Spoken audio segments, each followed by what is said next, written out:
राज्यर सर्वपुरातन कटकर मधुसूदन आईन विश्वविद्यालय को नहीं छात्र छात्री मध्य असंतोष कारण हेउछि सीट संख्या ह्रास 240 सीट कम होई एबे 120 रे पहुंची। पुणी थे सीट संख्या बढ़ाइबा पई कुलपति को दिया जाइछि दाबीपत्र। कुलपति कहिसंती बाकी थिबा किछि व्यवस्था होई सारिबा परे बार काउंसिल ऑफ इंडिया को सीट संख्या वृद्धि पई प्रस्ताव दिया जिवो।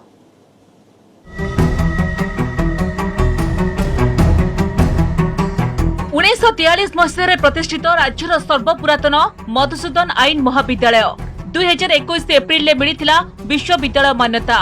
विश्वविद्यालय मान्यता मिलु मिलु एलएलबी पाठ्यक्रम रे सीट संख्या ह्रास पाइथिबारु असंतोष व्यक्त करिसंती छात्र छात्री।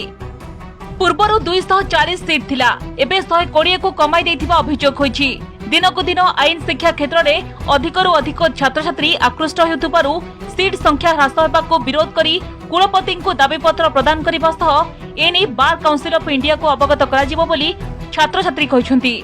बहुत आशा अच्छी पिलांकर ओडिशा जेते पिला अछंती जे आईन पाठ पढ़िबे आमर मधुसूदन लॉ यूनिवर्सिटी पढ़िबे तांकर गौरव आमर मधुसूदन लॉ यूनिवर्सिटी समस्त पई गर्व गौरव ओडिशा किंतु जो नुआ भिसी आछंती से आमर 240 सीट को कमे की 120 सीट कर देछंती जोटा दुख आ आमर समस्त मन रे बहुत बाधा आसुची। एतले यूनिवर्सिटी वाला पिलांकर भी गुड आशा थिला जे नुआ इंफ्रास्ट्रक्चर आसीबो नुआ जिनस किछि आसीबो आमे कॉलेज स्टूडेंट यूनिवर्सिटी स्टूडेंट हबो बहुत किछि आशा थिला किंतु सर को प्रोसेस सेटा कमा जाई सर आमे भी जाननो सेति पई आज सान गोटे दाबी पत्र देइजु। सेबडे कुलपति कहवा कथा विश्वविद्यालय पई आवश्यक भित्तिभूमिर अभाव जोगु सीट कमिछि किंतु 5 वर्षीय इंटीग्रेटेड लॉ पाठ्यक्रम रे सीट संख्या 60 रु 120 और 2 वर्षीय एलएलएम रे सीट संख्या 30 रु 60 को वृद्धि पाइछि।